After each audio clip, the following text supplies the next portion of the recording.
There is a quiet violence happening inside you, not from the world, not from other people, but from your own mind, turning endlessly, replaying moments that no longer exist, imagining futures that may never come. The ancients had a name for this kind of suffering. They did not call it anxiety. They called it a failure of judgment. And one man, standing at the center of an empire collapsing under war, plague, and betrayal, learned how to end it. Marcus Aurelius understood something most people never will. Your mind is not tired because life is hard. Your mind is tired because you argue with reality. This is the Stoic cure for overthinking. Chapter 1. The Awakening. He wakes up already exhausted. Not because he worked too hard. Not because the day ahead is unbearable. But because his mind never slept. The conversation from yesterday replays itself, slightly altered each time. The mistake from years ago resurfaces, dressed in shame. A future scenario forms. What if this fails? What if they judge me? What if I choose wrong? He calls it thinking, but it feels more like drowning. Modern culture tells him this is intelligence. That careful minds survive. That preparation means running every possibility until nothing surprises you. But ancient philosophy would look at him and say something brutal. You are not thinking. You are hesitating to live. Marcus Aurelius would have recognized this pattern instantly, not because he read about it, but because he lived under pressures that would crush most modern minds. He ruled Rome during endless wars. He buried children. He governed during a plague that killed millions. And yet, in his private writings, he never complained about thinking too much. Why? Because Stoicism did not treat the mind as a playground for thoughts. It treated it as a citadel. And citadels are not built for noise. They are built for defense. Chapter 2. The Ancient System. Stoicism begins with a division so sharp it cuts the mind in two. Marcus Aurelius wrote it to himself again and again, not because it was poetic, but because it was lethal to confusion. Some things are in your control. Some things are not. Everything else you suffer from comes from refusing to accept this. Overthinking, in Stoic terms, is not depth. It is rebellion. It is the mind arguing with what it cannot command. Other people's reactions, the past, the future, chance, fate, uncertainty. To a Stoic, this is like yelling at the weather. Marcus did not believe thoughts deserved equal respect. He believed they must earn their place. If a thought could not lead to virtuous action, it was noise. If it did not belong to what was within his power, it was dismissed. Not debated, not entertained, dismissed. This is where modern minds struggle, because we are taught that every thought deserves exploration. Stoicism says the opposite. Most thoughts are trespassers, and overthinking is what happens when you let them stay. Chapter 3. The Internal War. But knowing the rule does not end the war. The war begins when you try to enforce it. Your biology resists. Your mind clings to control. Your identity whispers, if I stop thinking, I'll miss something important. Marcus Aurelius understood this resistance deeply. He called the mind a trained animal, one that must be guided, not obeyed. Overthinking feels productive because it mimics preparation, but neurologically it is a loop. The brain seeking certainty in a world that does not offer it. Stoicism does not try to soothe this loop. It cuts it. Marcus wrote, "You have power over your mind, not outside events. Realize this, and you will find strength." This is not comfort. It is command. The internal war is between two identities. The one that wants reassurance, and the one that accepts responsibility. Overthinking survives only when responsibility is delayed. Because the moment you act, the loop breaks. Chapter 4. The One Path. The Stoic solution is not more insight. It is one path. Marcus Aurelius lived by a principle that modern minds avoid. Do what reason demands, then let go of the outcome completely. This feels terrifying to people addicted to control, because it means choosing without certainty, acting without reassurance, moving without guarantees. But this is precisely why it works.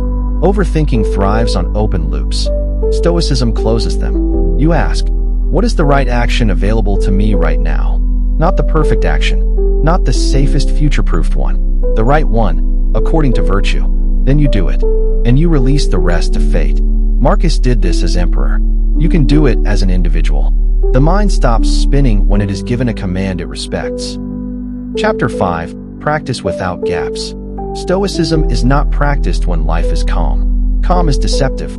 It makes discipline feel optional. It convinces the mind that strength can be postponed. Calm whispers that tomorrow will be the same as today. That preparation can wait. That vigilance is unnecessary. But calm is not a promise.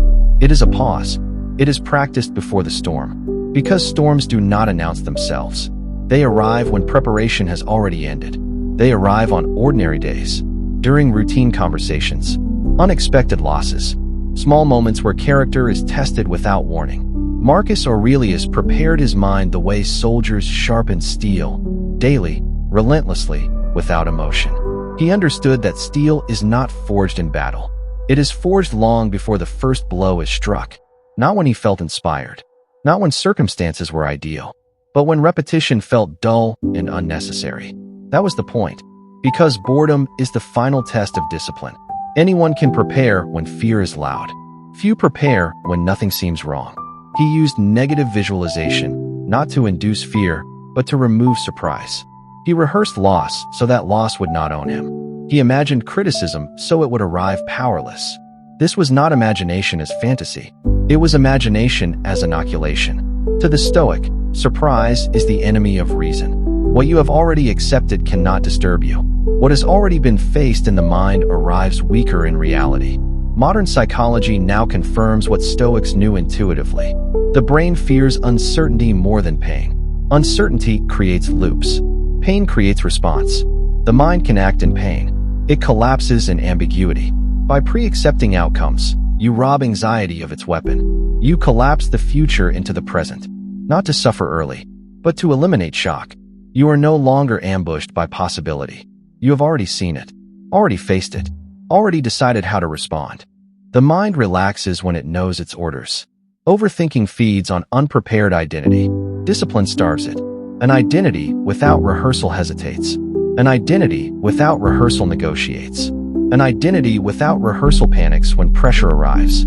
Discipline closes gaps, and gaps are where anxiety lives. Between intention and action, between values and behavior, between who you believe you are and who you become under stress. The Stoic seals these gaps before they open. The Stoic mind does not ask, "What if this goes wrong?" It says, "If it does, I will respond with reason." This response is not emotional. It is trained. It has been practiced quietly, repeatedly, without applause. It does not rise to the occasion. It falls to the level of its preparation. And that is enough. Chapter 6, Pre-Solutions. Ancient philosophers did not wait for chaos to arrive. They understood something the modern mind forgets. Most suffering is not caused by events, but by being unprepared for them. They pre-decided who they would be, not emotionally, not optimistically, but rationally. Marcus Aurelius did not wake up hoping for a peaceful day. He woke up expecting resistance and welcoming it as training. Marcus Aurelius woke each morning reminding himself, "Today I shall meet interference, ingratitude, insolence, disloyalty, ill will, and selfishness." This was not pessimism. It was psychological armor. He rehearsed difficulty so difficulty could not shock him. He named chaos so it could not dominate him. Not to become bitter, but to remain sovereign. Stoicism teaches that overwhelm is not the result of too much responsibility. It is the result of too little pre-commitment. This is the Stoic cure for modern overwhelm. You do not negotiate with your future self. You define him. Because negotiation implies weakness, and weakness invites hesitation. Before the meeting, before the conflict, before temptation, the Stoic does not wait to see how he feels. He decides who he is before emotion arrives. You decide. When stress appears, I remain calm. When doubt appears, I act with reason. When fear appears, I do not obey it. This is not affirmation. This is command. Modern psychology now confirms what Stoics practiced instinctively. Decision fatigue collapses when identity is fixed in advance. When the mind already knows the response, it stops searching for alternatives. The loop ends. Overthinking collapses when identity is decided in advance. Chapter 7, The Transformation. There comes a moment when the mind grows quiet, not because problems vanish, but because authority returns. Not silence. Authority. The difference matters. The thoughts still come. They always will. But they no longer rule. They knock, and are answered only if they serve reason. You begin to feel something unfamiliar. Space. Not emptiness. Not numbness. Space. The space between stimulus and response. The space Marcus Aurelius guarded more fiercely than Rome itself. Because empires fall from the outside first, but men fall from the inside. This space is where freedom lives.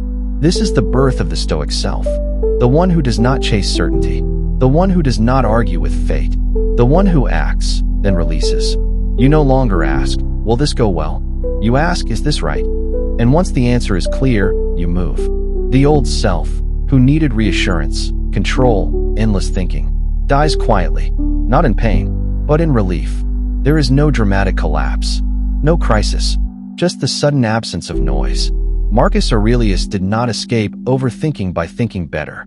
He escaped it by living according to reason, by aligning thought with action, by aligning identity with virtue, by refusing to let the mind become a tyrant. And so can you. If this philosophy resonates with you, subscribe for more lessons from Marcus Aurelius and the path of Stoicism, here on Marble Mind.